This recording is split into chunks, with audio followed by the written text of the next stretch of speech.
सुना तनी आई ना हेनिया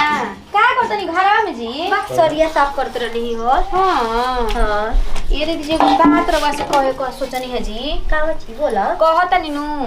कि आज सोमवार दिन हटे निमन दिन कन्या से चूल्हा चौका छुआ दिन मानी कि हमनी के हाथ से देता नहीं जाओ करा के तक ओकरा लाज लागत होई ओ करे सरिया मतलब फिर खरवास चढ़ जाई त यही तरह एक महीना बीत जाई ना। आजी देखी अपन आते कन्या करियन खइहनु त उनकरो ठीक लागी हम सोचत रही ना हम सोचत रही कि चरचर को गोतिनी बानी जा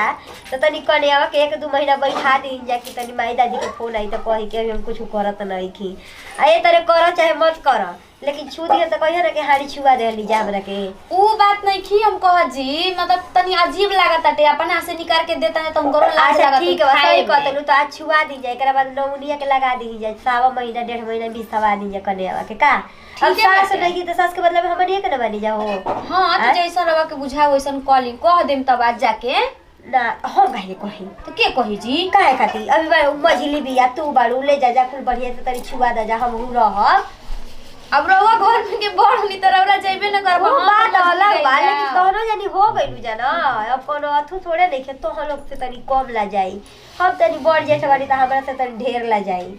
आ सुनी ना कोनी नु कि उधर के माई कहत रही कि का हो मैं खा गलू जा खाजा खजली त कने कि ना जी अब हम थोड़ी मारी ओ बहुत अथु है नौनिया ने भेजे वैले ना नहीं नौनिया सब कोई से बेसी उनका घर देले से 3 गो खाजा दी आइल हटे 5 गो तुरल ना बरल आ एकरा बाद कटी करी रहल है अपना घर बड़का तरह खियोले रहली 1 महीना पहले ने बियाह भरल ये का हाल आदमी खाली खाए के हाल जाने न खियावे के नहीं अब मुंह खोल के कहते बनी हुआ के तो दीदी जी जाए एगो दू तो बट नहीं बा आ ऊ हाउ बाड़ी बकाटू दीदी कहत तरी के चौथारी के खा गइलू जा मुर्गा अकेले बताओ के चौथारी पर हित गवल ले बचेला तब ना आदमी गांव घर के खियावे ना। अरे का कम जी खियावे के ओने से 22 यही तरह देखलू 20 आदमी के कह के 35 गो आदमी लेके आई रहल हजार ना आदमी के उ तरह आदमी अथु ढकन है अपन का कुछ कर नहीं है। हां बाहर तरनी सरिया जातनी अबुए कुल बहरिया तू फेंक दी बकरिया के ठीक बैठा जातनी कन्या से कह दी ना कि नहा धो ले कन्या नहा धो के बैठल बिया नहा धो लेली हां गोड़ लागे आई रहली मांग बहर नहीं अबे आ ही दादा हम कहें कि घर में भी बाई ना मांग बहर नहीं अभी ये तो तू कहनी आ तू जाके आ कुल कुल मैल मशीन गैसावा चौकी बेला ना सील लोढ़ा कुल बढ़िया से आगन ओगन बढ़िया से तो करे झाड़ू उड़ छुआ दिया जाए ताकि अपन घर में आदमी माना तनी कोई जाना त इमरजेंसी बैकअप के करा कहां जाए के हां ओही से नु कहत तनी जी ना त कौन काम बाबी घर में करे धरे खातिर आदमी नहीं खे चला ठीक बा करे आ समझा दी जा कि कोनो जरूरी नहीं के बस खाली एगो आदमी मेधा पूरा होता ना ठीक बा जा तो सब हटावे हो सब ऐसे ही एठ क के रखले बैठा हई देखो त हई चौरवा ए जिगा वाला के रखले बैस इतना इहो बैस न कि का बात लावेला हैं ये सब एथी का होई हर दिए एकरे में लपेटल रहुए त चुमावे खातिर बच गई हती इतना पियर कइले जरूरी रहुए बोलन त कइसे कि देखा बोलत ये गोती नहीं है नेट ने तो हरिन पर कोना पे विश्वास बा हो सब एने से होने से हेने करके रखले रहेली सब आ हो कन्या का जी कहनी हनु कि अभी कुल छोड़ दुख के दिन गइल सुख के दिन आवे वाला बाटे तोहर जिंदगी में अरे जाए दीदी कहनी हनु कि आज दीदी जी कहता नीनू कि जाके कन्या से कह कि चूल्हा चौका में छुआ के आ उनको हरिया डलिया छुआ दिहल जा तब का दीदी से कह दी कि जाके कही ना त उहा कहता नी कि तू लोग घर में बटले बाऊ त जाके तू लोग छुआवा कर जा तू लोग नहीं खुजा तो कन्या छोरू की जाके कहता नी जी दीदी बढ़ के नुहा खटे आ कि छोट के जाके ओइ जीवा कहे के हटे अरे त वो कही के देखा ना बड़की गोती ने हमरा से पूछू नहीं कि बोलत आ मझलिया छोटा की बोलत ही जा तू हम लागे लोग एड़ी से कपार ले सोचे आ तना कानी के ये सोचा जी हम सोचे लगी ना हां उहा के कहानी हां कि हम तनी तनी कोनो काम से आ तू लोग जाके छुआ द लोग त कन्या ठीक बाटे त जा तू कन्या के लिया के आव छुआ द हमू बानी ठीक बाटे त कथि कहत बानी एही में सब एथी करिए जे का करत है जुगावा के खुर खा और देखो तनी ई सब का होई फेकिंग के न पड़ी तो यही के साफ सुथरा करत रही जी शादी बियाह में इतना नुकसान जियान होखबे करेला आ देखी त ई मौसी जी के पतोया का कइले बाड़ी इतना अथी चौरा रंगल जरूरी रहुए हैं चुमावे खातिर हाथ बुझाता कि हाथ ना अरे दादा तू नु तिल के ताड़ बनावेलू अब मान ला कि वहां के सोचले ओकम की रंगा जाए त ठीक रही काम में लागे, अब ना लागल बाच गइल बा त रहे दे करा के कोनो काम अब में कौन आई। काम होई जी रुकी लेके आवत नहीं कोने माके जा गाय ओई के अथी में फुला उला के दिया जाई खा जाई हम सा अलिया के आवा कनिया के ले ली का हम ही चल थरिया लेके आवत नहीं बुझा ए कनिया जी आवो ए जी के बा अच्छा रउआ है हां हां मैया लो गोड़ लागत नहीं रउआ आगा ना हमार भेटनी बुझो ना पूतो फला बैठे जी के बा आ सुना देखो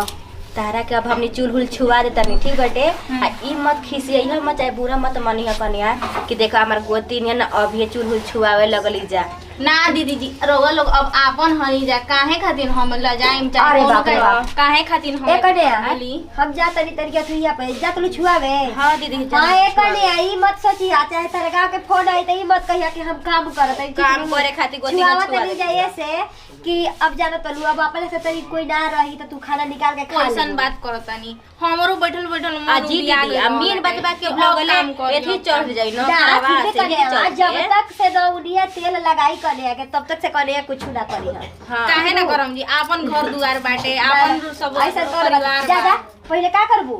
पहले सिलिया छुआ ली ह हां गोल लगवा ली पर उल सब छुआ दे एकरा बाद तू चूल्हा किचन में लेके चल ली ह हाँ। एकरा बाद अथुया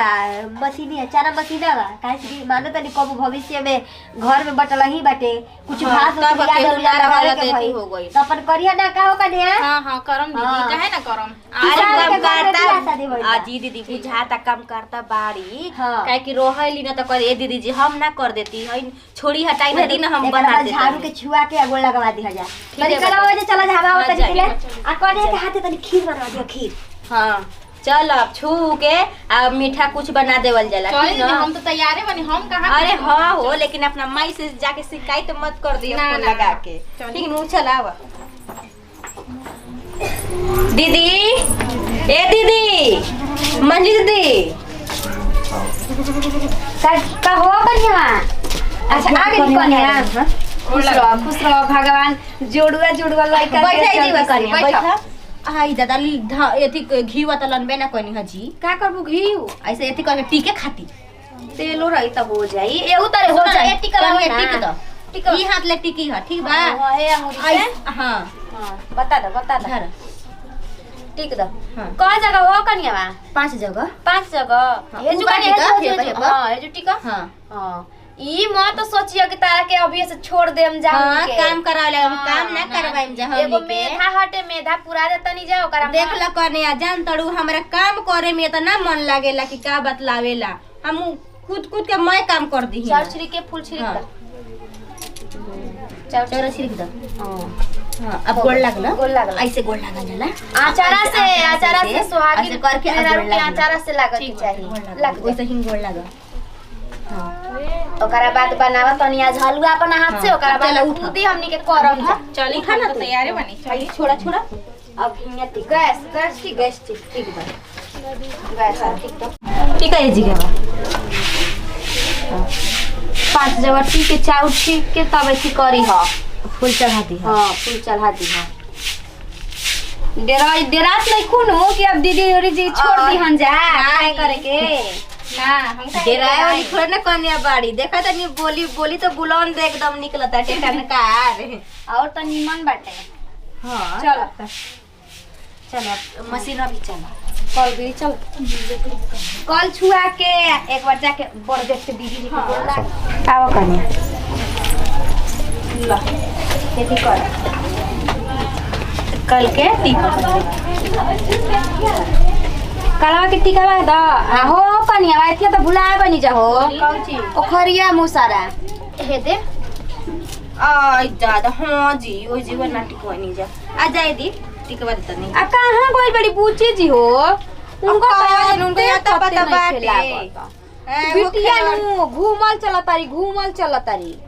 अरे ना ये दीदी तसला देवे खातिर हम भवा गोड़ धला हां गोड़ लगलो पाछली कुछ कुछ चला लो चला ले बन जाला तनी पानी मत गिरो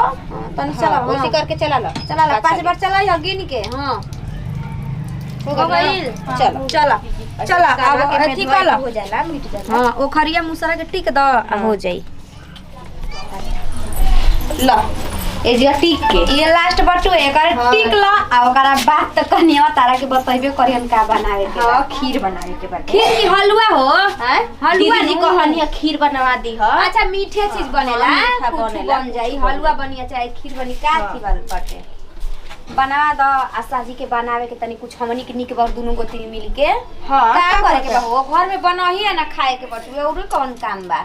हमनी हो काम काची बाजी खाली घरे में ना करे खातिर बाटे। अच्छा कनिया रहिहन त खुदी सीख जइहन हां मैं खुदी रहन चलन का अभी बुझाइए गल हो सुन करिए ये जिगवे न रही ह ठीक बा हम आवत नहीं दूध लेके ठीक आ दूध तुरंत खीर बनई ह जल्दी का कह के जात रहे जुगवे रही ह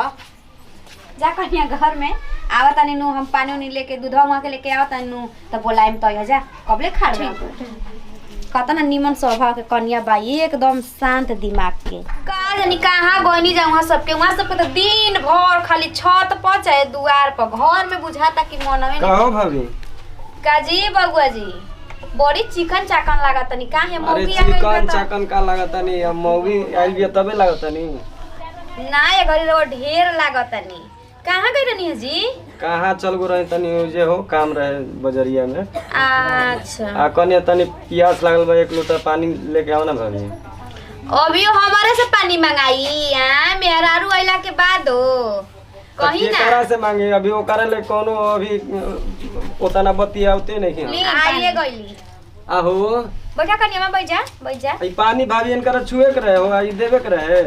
अरे मैं छू देले बड़ी छुआ देनी है जा कनी जाकी ए बबुआ जी अपना से देतन जा खाए पिए कानी कर लाज लागत हो तो कनी के छू द ली पानी पी। निकाल के अब हम सब कर सकी ना काहे से कि हम सब चीज छू लेल बानी हां तना जरूरी रहे भाभी करवावली कुल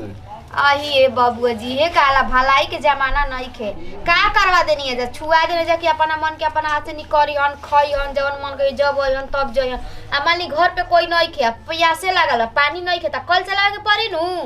बताई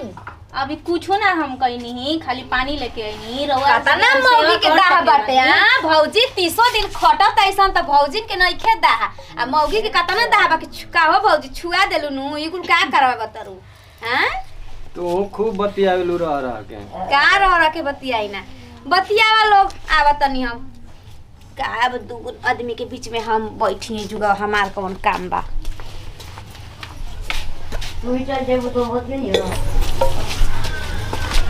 बैठ चली खाना उना खिला दी अरे खियाही के बता घर में खियावे जब बहरी खियला से होई हम चला घर में चलता नहीं आ जे लेके आवा हाँ चली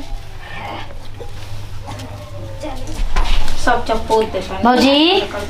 हाँ बुची जी बोली क्या करत रही ये रूम पर आवत रही सब फैलल बाटे अच्छा ना लागेला खाना ना खा लेलू का हाँ जी खा लेनी रवा खाई नहीं बैठी ना रवा खाई नहीं हाँ हम खा लेनी ए भौजी बोली बार खुरैया मनाला का ले बारू रवा खाती नथुनी ले बनी बहुत सुंदर बाग भौजी नथुनी आजकल के देवेला का है पहन ले अच्छा लगी रहुआ में हमार सहेली बहन में ओकर भौजी करके कान में के देले बे सोना के वो जौन हमर माई बाबू दिहन तौने ना हम लेके आए उतना अमीर घर में ना नु हई रउ भैया से कह के हम बनवा देम कान में के पक्का बनवा देम नु पक्का बनवा देम ठीक है एगो तो बड़ले बानी हां यही से नु कहता नहीं चली ठीक बा आराम कर ठीक बा ठीक बा खाना उना खा लेम ठीक बा खा लेल बनी खाना रखले बानी ओनी तोप के नमस्कार प्रणाम हमनी किरण से हमनी के अपन टीम में हमनी के एगो पारिवारिक वीडियो ला वीडियो अच्छा लगे तो दिल से लाइक शेयर कमेंट करते रह जाइए सबके साथ ही अगले वीडियो में फिर से मिलिए बाय बाय।